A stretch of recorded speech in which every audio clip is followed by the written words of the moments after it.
change is that merely being a dominant market shareholder is not a crime. You must act like a monopolist. You must do some things which acts like a monopolist. So in other words, we followed American law in that. Now, the catch to this is many of the information markets. Now, what I don't call these e-commerce information markets, it need not have any transaction there.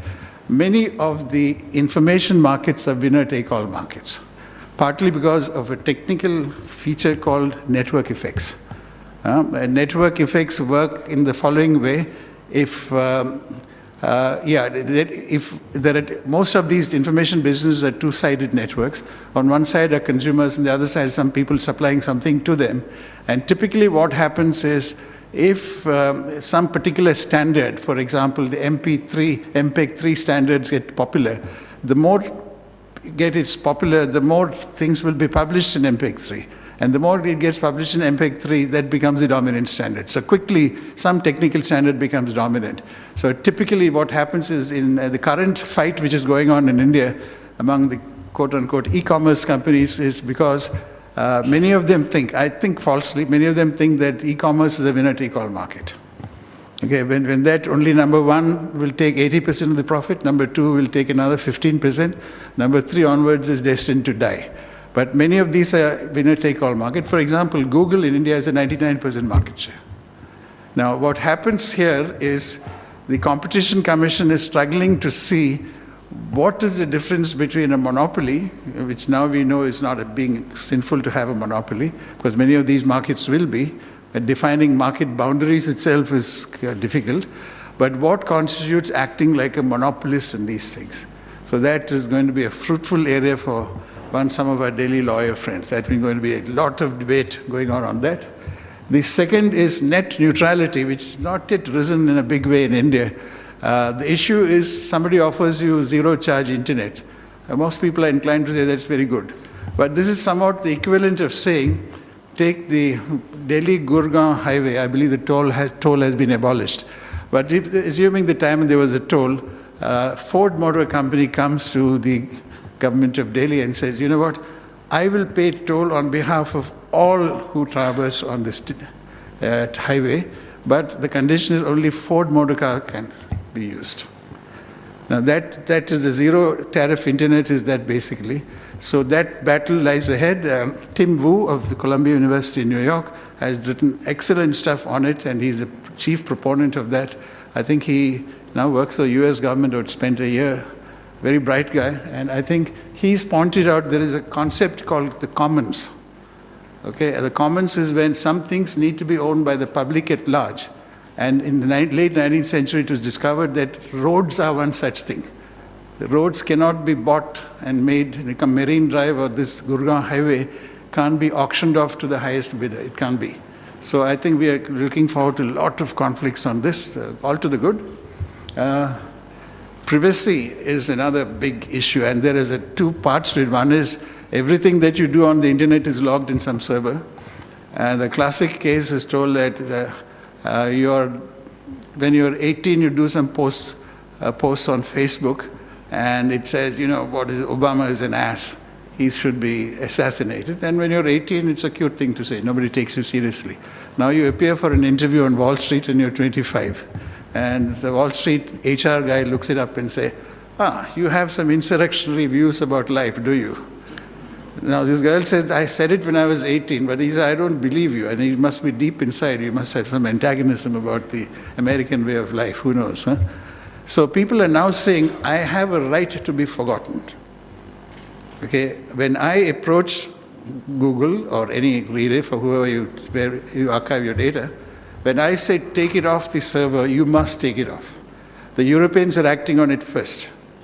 So this is an interesting debate which will come soon in India.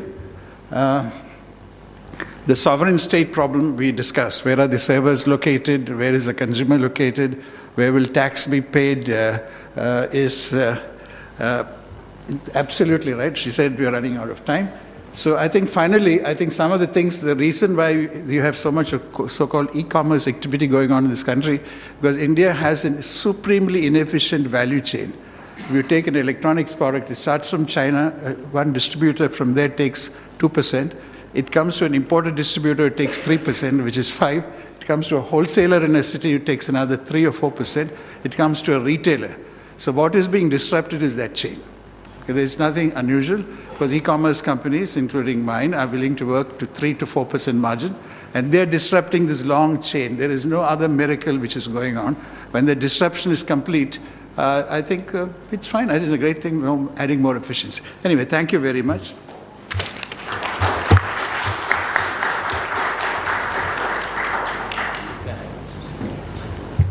Thank you, sir. With that, may I please request next Mr. Ashish Chandra to please come forward. Please put your hands together for him.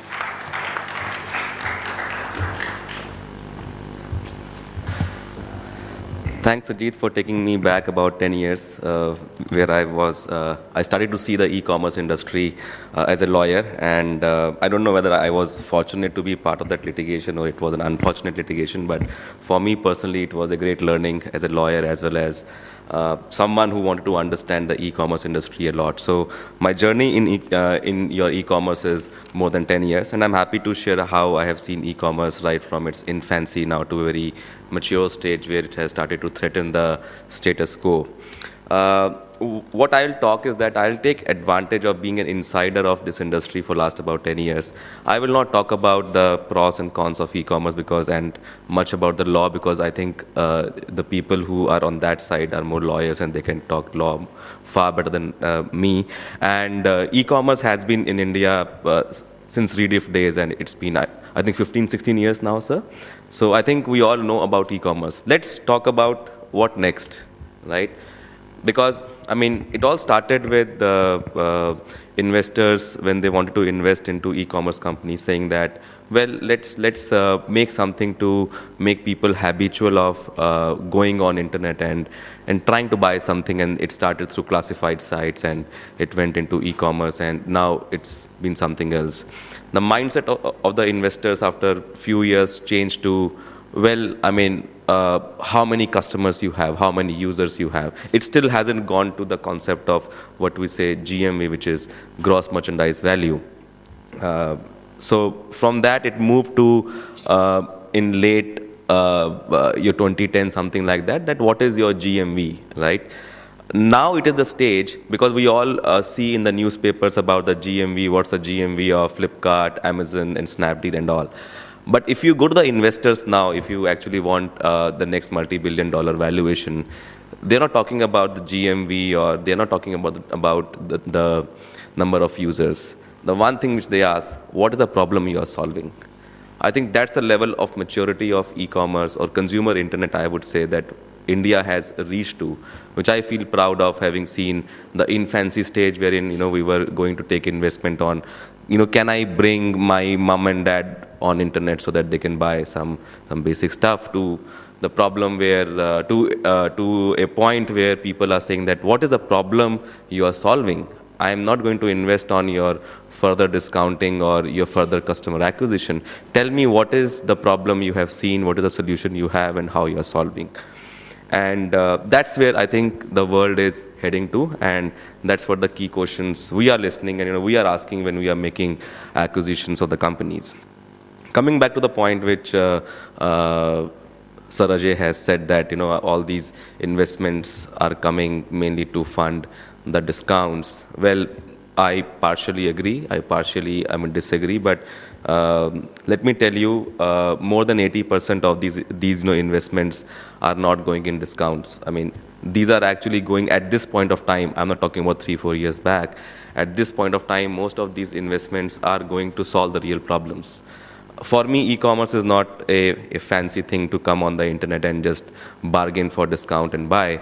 For me, e-commerce is an infrastructure game. You have to build the infrastructure for people to be able to make the smart shopping. Because the problem is not about being on the internet. The problem is that how can you make sure that with a low bandwidth, you can still go and access the site. With a low bandwidth, you can still go and make the payment online. How can you make sure that if the goods you have ordered are delivered to you next day? How can you make sure that the goods which you have ordered are not being stolen when they are being shipped to you? How do you make sure that, when you get some bad goods, there is an efficient system for the goods to be taken back? That's where the majority of the investments are being made. It's not being made merely to fund discounts. I think the word, discount is a taboo. If you go to any Chroma or a Vijay sales, they always greet you that you come to my store. If you make any purchase using HDFC card or ICICI card, you get an extra 5% off or a 10% off. I think similarly, all these e-commerce say that, well, welcome to my site. If you want to buy something from my site, I want to greet you with an extra kind of freebies. It's not about discounting of the goods. So there is what the investments are happening. And I think it's a stage where, coming to the point on regulators, right? So I think India is at a stage where regulators should quickly move on from this euphoria of e-commerce. They should quickly take a stand. Whether they want to regulate, okay, come and regulate. Let's talk to the industry players and let's make some kind of business-friendly regulation. Let's move on and think about that how the government can work with the industry to take this consumer internet to the next level. Let's talk about smart cities. We have been just listening in the newspapers and all. Let's make some regulation. Let's free up the spectrum. Let's talk about Internet of Things, which will give the real benefit to the economy and the country. E-commerce is going to stay. Okay, it's not going to completely wipe out offline retail. If you see in the US, the e-commerce is still approximately 20% of the organized market. There's still 80% of offline retail. I will still go to my neighborhood shop and would buy my bread anda, right? I would still go to my neighborhood shop to buy something fanciful. I will still go to the internet and all to buy e-commerce. But let's move on from this euphoria of, what should I do on internet? How should I regulate? Whether FDI has to be there. Let's finish this off and let's move on to the next level of regulating something which is going to solve these problems. Let's have some flexible land laws.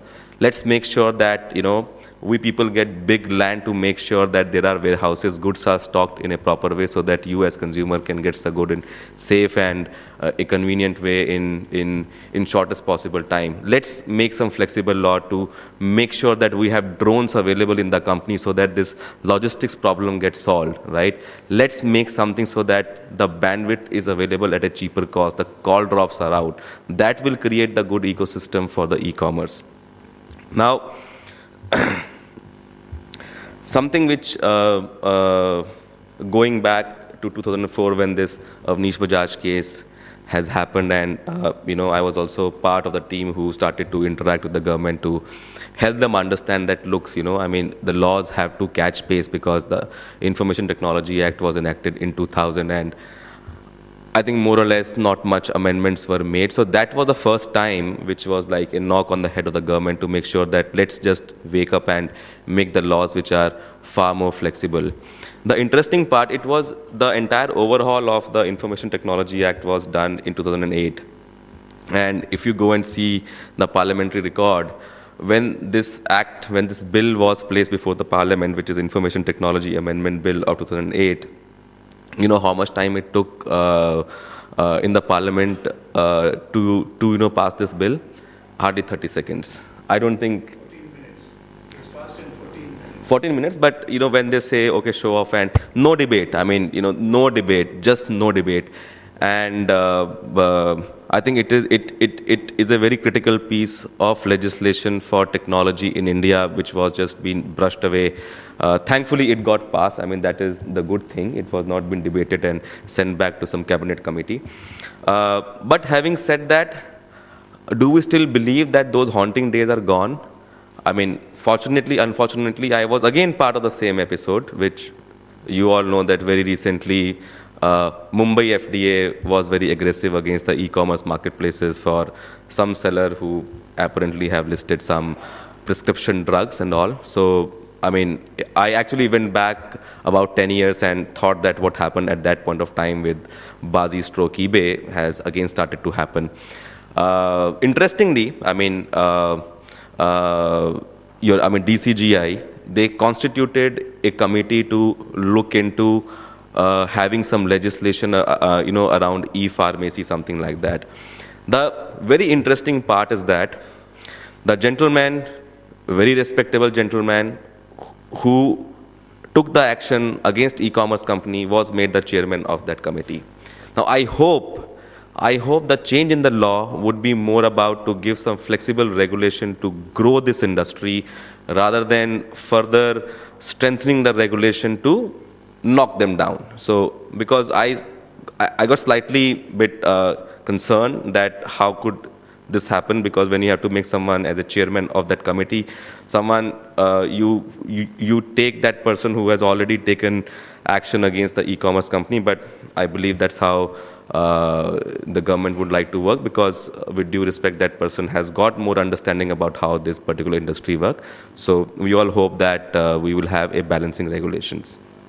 Now, last thing which I'll say, and then I'll ask my senior colleagues to come, is that mindset of the government. When I used to go and meet various government people in 2004 and 5, they used to still, they used to think that, small kids have come and, they are just doing some, making some video games and, they're trying to just have fun in life. So, okay, let's listen to them. So they used to listen to us when we used to go and meet the enforcement people and regulate people, ki theek hai, aa gaye, chalo, ye hum dekh lete hain, kya kar rahe hain.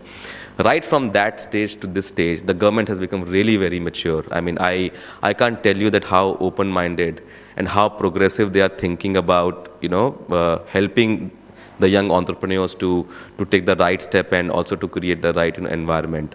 And if you see that, VAT issue, which Ajay said, few state governments have taken the right step. They have recognized that the e-commerce companies are not actually sellers, because, if you see that they are not the one who transfer the title, they just basically provide the technology ecosystem for seller to make a smart sale to your customer. So they have recognized that these people are actually service provider, and in order to make sure that the sellers are not taking advantage of this your anonymous system, they just need to file some return and give information about the sellers, that what sales are being made. So I believe that few states have, in my view, taken the right step to make sure that some kind of unscrupulous seller don't take advantage of being anonymous and steal the government with the VAT. So and also you have seen recently that after all this kind of habla bubla on FDI on e-commerce and all,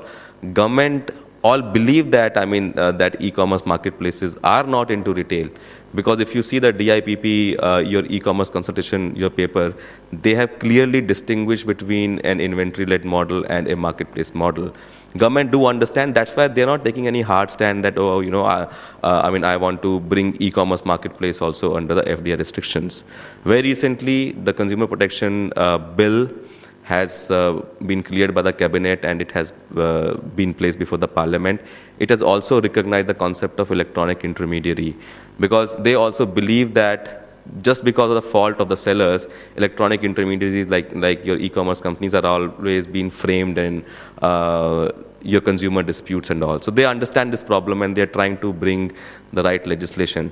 So I believe that we're all set for exciting growth of e-commerce, and I think we should find very quick solutions as far as the regulation go, because we have to travel the next journey, which is solving other problem of the nation. So that's where I would end, and I wish you all the best for this conference, and I am sure that you will learn a lot. Thank you.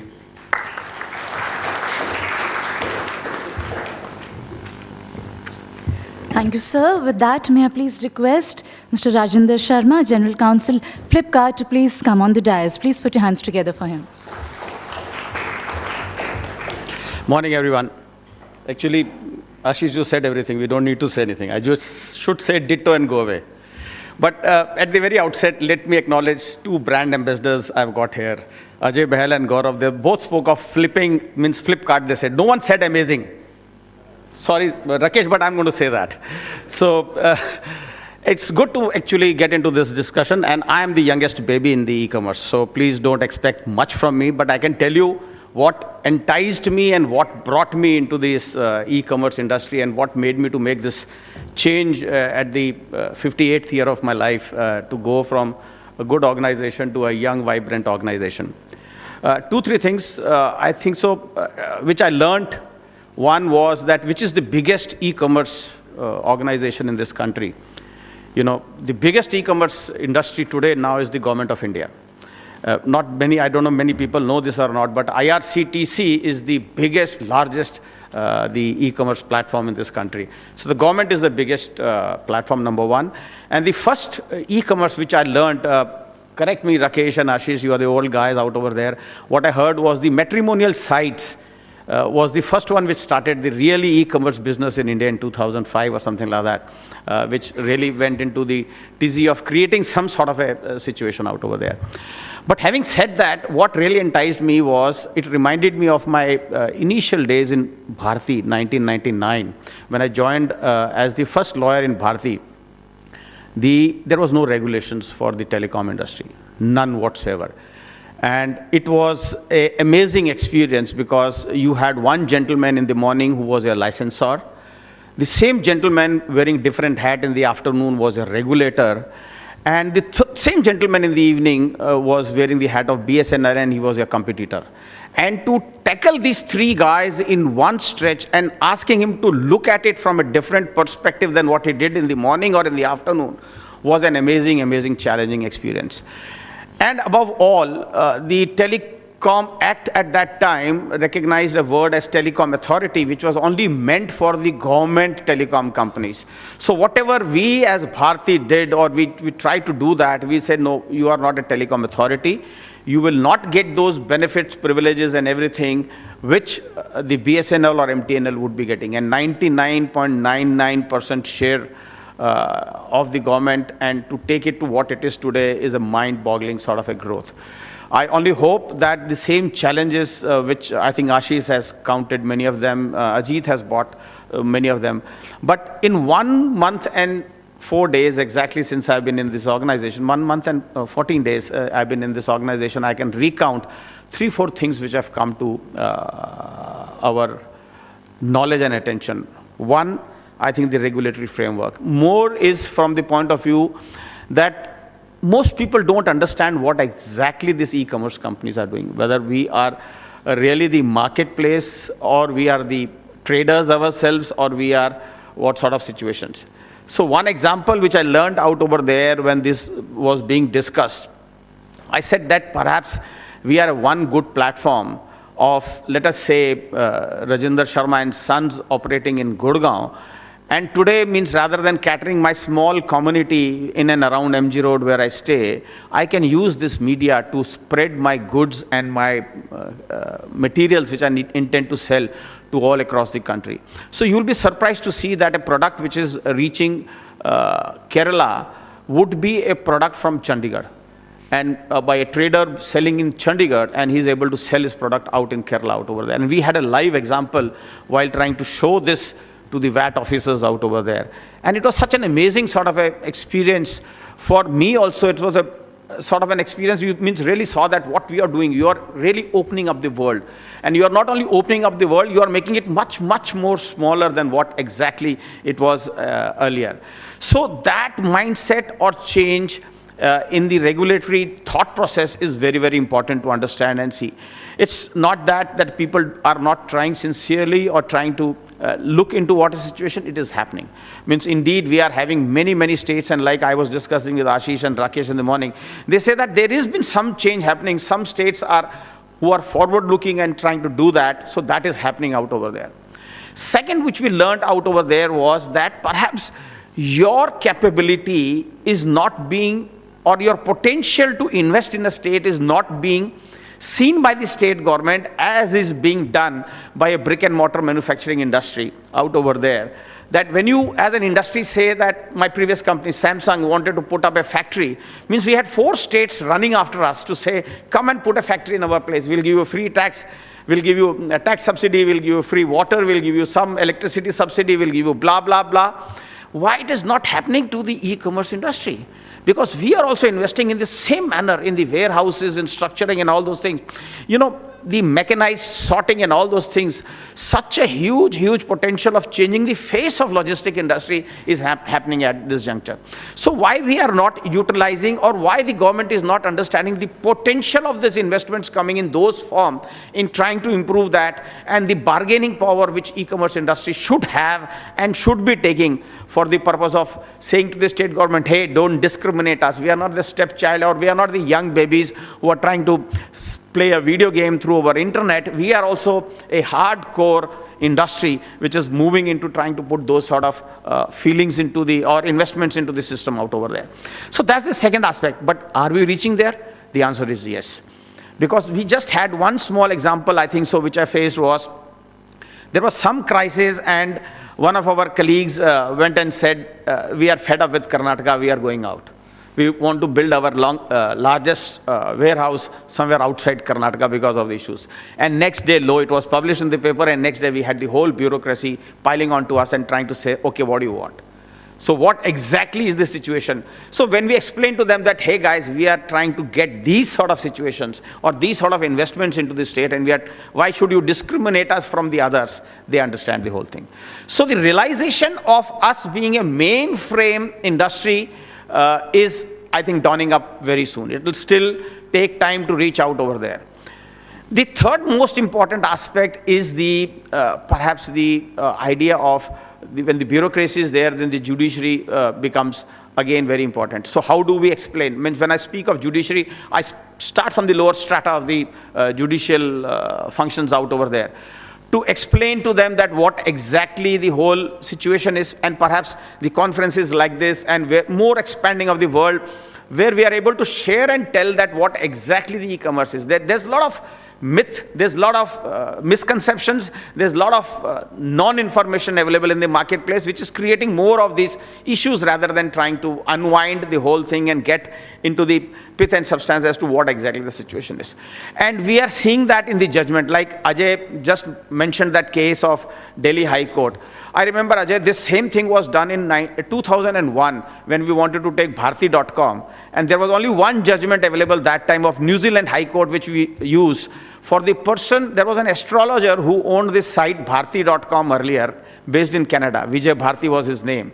He was owning this site Bharti.com, and that astrologer, we were able to find that was making Janam Patris and Kundlis for the people in Delhi, and we used that as the transaction base to create a jurisdiction. And in 2001 we got that order that Delhi High Court had the power, because had we used the WIPO and other, it would have really gone into a different tizzy. But we used that and did that. But what Ajay says is very, very important, that the impact of one decision in one will have a cascading effect on the various other legislation, and how to really merge all of them and to look at a long-term strategy is going to be very, very important from that point of view. And perhaps these sort of precedences which are being there now, like Kerala High Court is seized with the matter pertaining to the VAT, whether we are amenable to the VAT, local VAT, or the CST is sufficient because of the movement of goods is happening. And exactly the point taken out over there is what Ajay had said,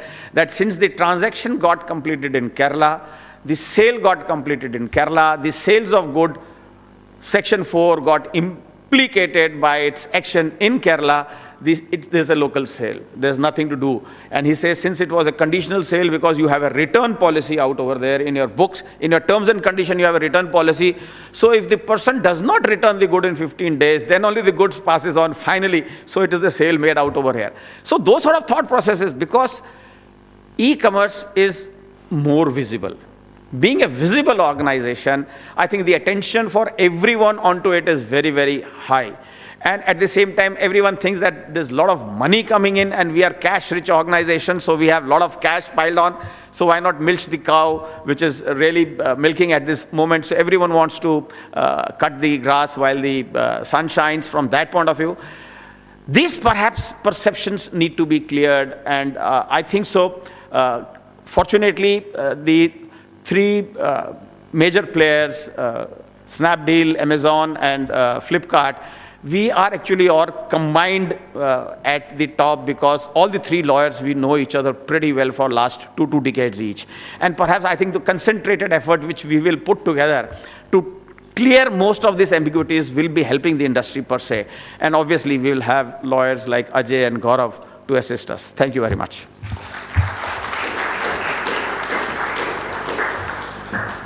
Thank you, sir, for that address. Next, ladies and gentlemen, please help me welcome Mr. Rakesh Bakshi on the dais.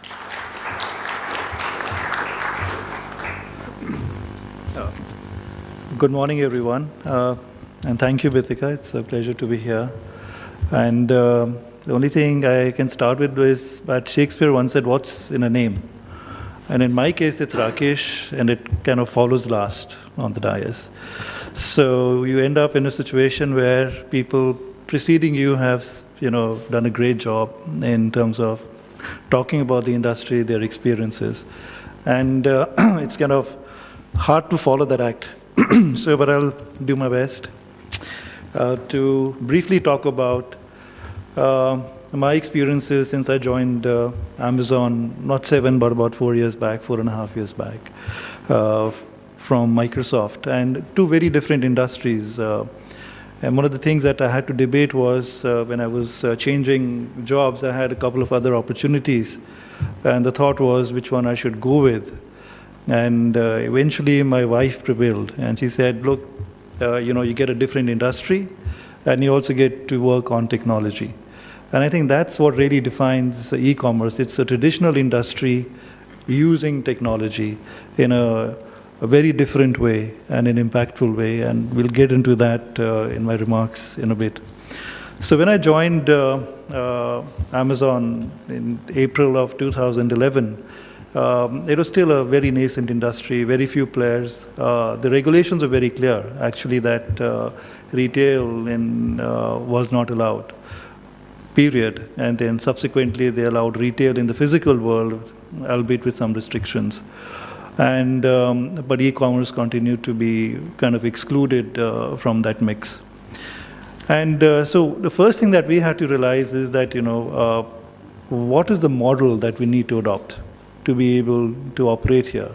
And this is where your lawyers come in very handy. And so we had to work a lot with a law firm and come out with a strategy in terms of what is something that can work here and what is legal, but still also can prove to be successful. And the challenge is that, especially if you're coming in from outside, like Amazon was, you are used to delivering a certain customer experience. And that customer experience you hold very dear. And given the restrictions that we had, that customer experience could not be delivered. And that is the compromise you have to start with and start thinking that what can I do here I will not be able to replicate what I was doing earlier, but I still have to be successful and still deliver as much of an experience as I can. So what we really saw in the last 4 years that we've been here, given that restriction, led to a lot of innovation. And I think that's the opportunity that you have to see in a regulated market.